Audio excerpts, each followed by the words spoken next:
We are going to talk about a movie. This is gonna be a disaster. It was one of the best movies of the year. It's gonna go so well.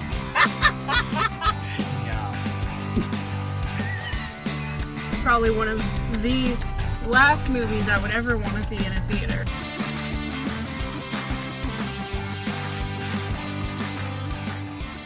What is going on, everybody? Taylor here, and I am joined as usual by my lovely partner. Hello, everybody. I'm here. You are here, and I'm very happy that you are here with me today. We are going to talk about a movie we just saw this afternoon. Yes. That you are very, very excited about. I was beyond excited for this movie because contrary to popular belief, I love the first Frozen film. I think it is an absolutely terrific Disney film. It is one of my favorite animated films. I love this movie very, very, very much, and I have been beyond excited for its sequel. For Frozen 2. Yes. We saw Frozen 2 today, and he was far more excited than I was. I think the first Frozen movie is good, and that's about, I think it has good music. I think the story is enjoyable, but to me, it's just a Disney movie that's fine. It's good, it's enjoyable, but I was never really aboard the super hype train that came around for that movie. So when they announced the second one, I was kind of meh. Yeah. And then they released the trailers, and that had me really intrigued Yeah. by what they were going to give us. And then as reviews started pouring in that it was definitely not as much of a kid's movie as the first one, I was intrigued even more. Mm-hmm. So I guess let's just start off with our overall thoughts on this. I really, really enjoyed this movie a lot. I enjoyed it a lot. I thought overall it had a lot of really good elements to offer. Mm-hmm. There were a couple weaker points, but to me, this one really had me emotionally engaged. Yeah. Overall, there is a lot that I love about this film.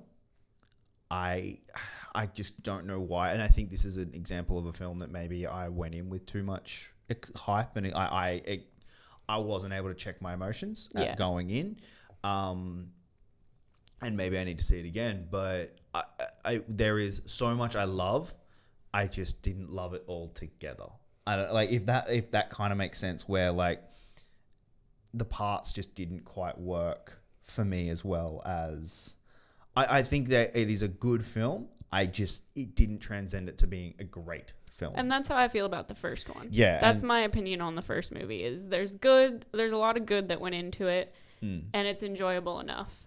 But I don't get what everyone else gets from it. And this movie delivers for me. I think what was missing for me from that first movie that I don't actually know quantifiably what it is. Yeah. It's just that feeling sometimes. And that's completely fair. And I completely understand that. And, I think the music in this movie is really good.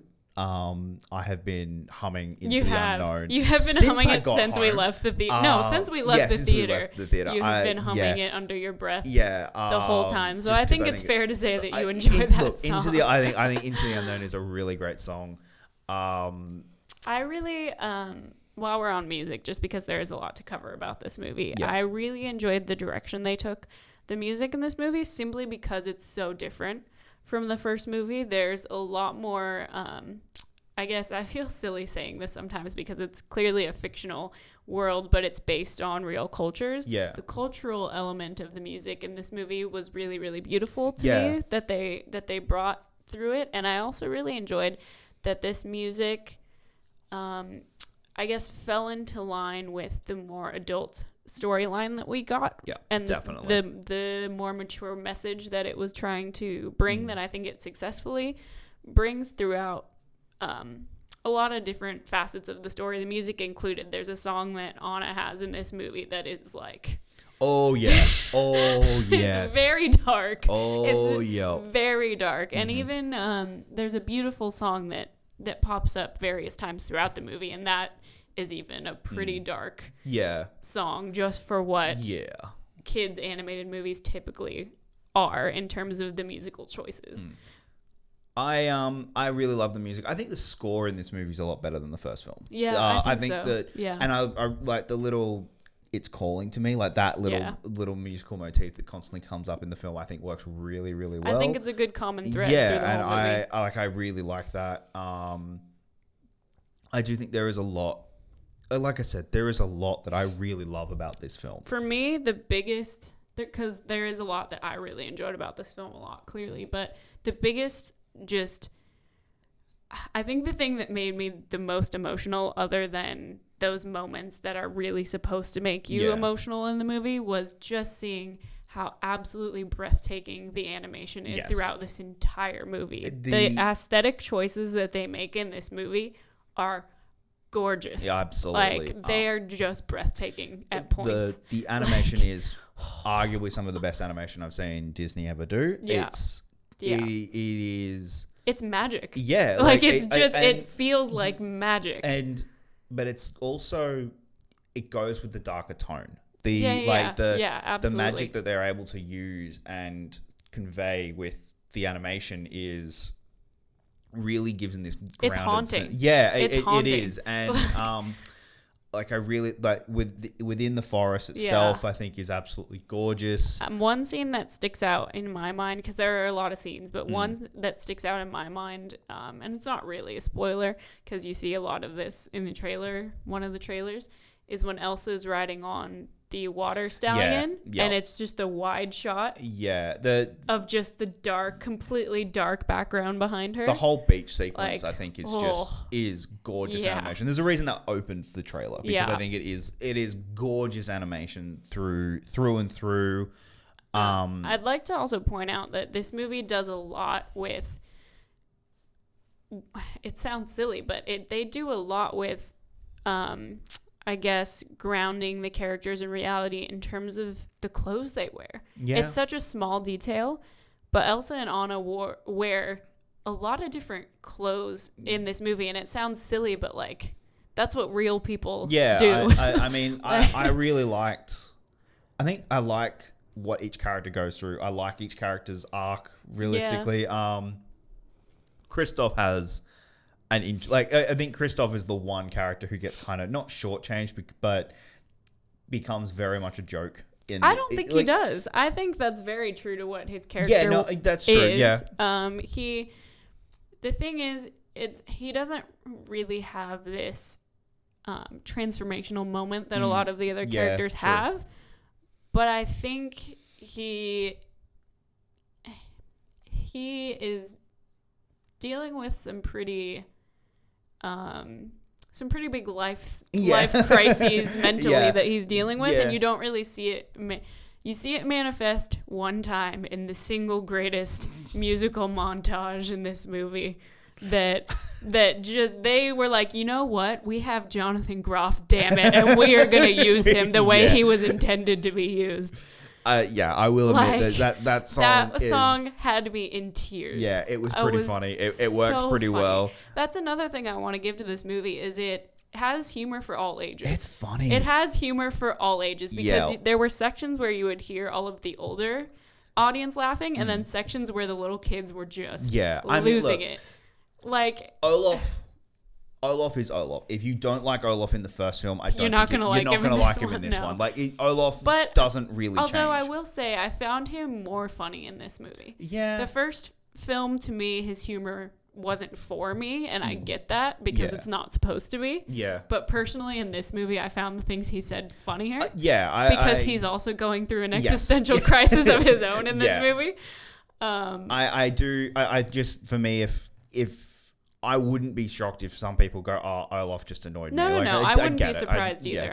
I can understand that. I just personally found him funnier. I thought it was funny. I thought he was funny. But because his existential crisis is my daily existential crisis, so I feel you there, Olaf. But I really liked what they did with Anna's character in this movie. Yeah. Because to me, a big chunk of this is Anna's movie. I would say majority of it is her movie. And like the first film, like, realistically, this series does belong to Anna. Like, it's her. But not in a way where you feel like Elsa's a throwaway. Oh, no, is what absolutely what not. I'm saying. Like, Elsa goes on her own journeys in these movies that are very important to the story. She's not just going on journeys so that you can focus on Anna. No, yeah. And it's very much true in this movie, but I think it's really important what they're doing with these films for not only little girls, but audiences in general, but little girls in particular, to see a movie like this and say, you know, you can also be, if you're not the princess and you're not the traditionally heroic one of the movie, because in most movies in general, really, but animated films as well, you have that one central female who's the princess, and she's gorgeous and she has all this, and like it's just about her. And I get that she's also royalty because she's Elsa's sister, but she is, and not in a bad way, but she is the more plain one. She's the one that doesn't have powers. She's the one that's not the special gift. The audience she's surrogate, the audience, essentially, right. And it's just, I feel like her journey in this movie, I think what hit me emotionally the most, like why I felt so emotional about this movie, is because she, like, they don't sugarcoat it. She goes through some pretty dark, some pretty dark moments where it gets to her. Yeah, and I really appreciated how willing they were to go to some darker material. Yeah. They don't sugarcoat a lot of this darker material. And I thought it played off really well. I really liked the way it ended. Like I thought, I think the ending is great. I think the ending is really good. I think that something else I really enjoyed about this movie, I think, compared to the first movie, which I can't really use it as a criticism of the first movie, because the first movie does what it sets out to do in the story it wants to tell. It just wasn't for me. Like it just wasn't. I didn't connect with it. This movie, the scale feels so much bigger. Yes, and definitely. The world feels bigger, and it just feels like such an adventure. Like I loved the story they decided to tell in this movie. I completely agree there. That I do think that the story, the scope of the story is massive. But and not deservingly so. But not too much, where it loses control of its own, what it's trying to accomplish. Yeah.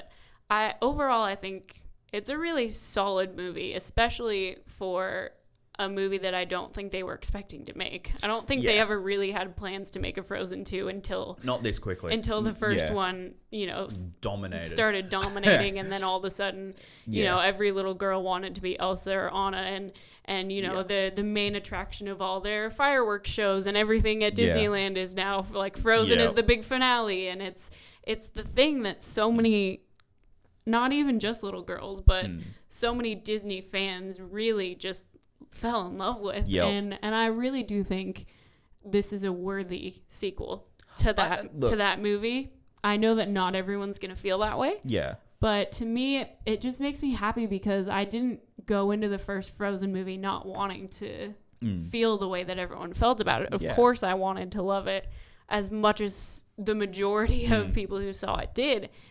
And I just didn't have that. And then going into this movie, I really felt like I finally started to appreciate what everybody else loved. No, and I can appreciate that. Like, look, for me, like I said, I honestly think maybe the biggest thing for me is the music. Is that the songs just don't hit me the way that the first film songs do. Like, because Love is an Open Door, For the First Time in Forever, Let It Go, which this movie throws incredible shade at. Oh, it's great. I laughed very hard in that moment. But, you know, these songs, the first time you'd seen them, they'd hit you and they stayed. Whereas outside of Into the Unknown, some of these songs work really, really well in the film. But I think that's what they're supposed to do. No, and I know, and that to me is probably just I need to see it again, and that's why I just haven't been able to. Yeah. I understand that. I think it was, and I think that's why I really enjoyed the music in this movie. I love the music from the first Frozen movie, despite my thoughts about the actual movie itself. I love the music. This movie, I love the music because of what it did. Yeah. At least the way it played out, I don't know if this was their plan, but it probably was, that they wanted to write music that works in the movie. Yeah. And I feel like that's what they did with the first movie as well. Yeah. It just turned out that all of a sudden they had this mega hit. Yeah. But I think the music works so well in the movie and doesn't try to be the star of the movie, which I really appreciated a lot. Because if they would have just come out and written all these poppy kind of songs trying to hit another Let It Go, I would have been like, I'm over this. Like, clearly the tone of this movie doesn't warrant that's fair. That a lot of the time. But But yeah, look, you've joked for months about having to drag me kicking and screaming to this movie because it's hard if you don't enjoy the first movie to think you're going to like a second movie of something. Yeah. And that's not even right to say that I don't enjoy it, but No, hey. I feel like I don't compared to how much other people love it. I feel like when I talk about it, people don't think that I enjoy it. Yeah. But it's a good movie. This to me just I felt more. Yeah. Watching this No, movie. and I can understand that. I can completely understand that. And I'm glad that I did. I'm glad that I kind of finally understand the emotional connection that a lot of people have to the first movie because I got it in this movie. No, definitely. But is there anything else you want to say? No, I feel like we've kind of covered... We covered a lot, yeah. Yeah, I think it was good. And we survived a screening with a lot of children and a lot of... The children weren't even what annoyed me. No, the children were not the worst part. Sometimes the parents trying to distract the children. Oh, boy. Anyway. Oh man. Yeah. But it was a good movie. I definitely would recommend it a lot. If you enjoyed the first movie, I would recommend it. If you're kind of like me where the first movie was fine, I would definitely recommend it. Then I think you should just go in with an open mind into this movie because you're not going to get the first movie over again. Yeah, look, I think it is a good movie. I'm not saying this is a bad movie or anything. I'm just saying I think I brought in a level of expectation I don't think the movie was going to hit. I think there is a little bit of pacing issues at the start, but that's just I think it takes a little bit to get into it. But once it gets into it, it does get really, really interesting. And look, it's a good movie. It is a good, solid Disney film, which I'm more than happy to get. There is, me too. There's one moment that we're not going to explicitly spoil because I don't want to. Yeah. But there's a moment in this movie where I think a huge major plot point is going to happen and it just completely subverts the expectation that you have from it, which I thought was bold. Yeah. I thought that was a really bold. And if you guys have seen it, you know exactly what we're talking about. Yeah. Because they could go one way with it and it would feel very Disney to do that. Yes. And they do not do it. No, and I was a little shocked that they didn't. Yeah. I was very shocked actually. Yeah. But yeah. But there's just a lot of bold choices I think this movie makes that are why I kind of enjoyed it a lot. Definitely. But what did you guys think? We're going to stop rambling on about this movie because we clearly have some pretty big opinions about it that we're excited to talk about. So yes, definitely. Please let us know your thoughts. We'd love to hear from you guys. As always, all of our links are down in the description if you want to find us on social media. We also have our Letterboxd link down there where you can find our scores for this movie. Yep. We've got our Gold Derby links where we talk about who we think is going to get Oscar nominations. Yep. And we also are putting a link down there if you want to be a part of something we're working on. Yes. Jacob, do you want to talk about it? So for this decade, obviously the decade wraps up in about a month, which is horrifying. I know. And I thought it would be something. We thought it would be a cool thing to do where we give the decade awards. So basically, we want to hear from you. In the link below, there will be a link for you to fill in a form, giving your top 5 nominees in each category, 10 obviously for Best Picture. So for the last decade. Yes. So your favorite, who are your 5 favorite performances? Who are your 5 best actors for the last decade? Your favorite cinematography, your favorite scores, your favorite, you name it, Best Picture. Yes. And it's a Google form. Yep. So you'll need to sign into a Google account to fill it out. If that doesn't work for you, leave us a comment and we can give you an email link that you can send something through to if you want to be a part of it, because we have a form. We can email you as well if that is more convenient for you, but we would love for you guys to participate because we want as many opinions on this as we can get. Yes. And we'd really, really love for you to participate. Yeah, we would. It would be a lot of fun, and the more people, the better opportunities we get for just the better selection. A diversified selection. So an actual selection that is interesting and not just our picks. Yeah, definitely. Because that could get really old Because really we quickly. will go through our own picks Oh, at some absolutely. point Yes. as well, but we do want to see kind of what a general consensus from a good Yeah. number of people looks like. Exactly. But thank you guys so much for all of your support. We really, really appreciate it, and we will see you next time.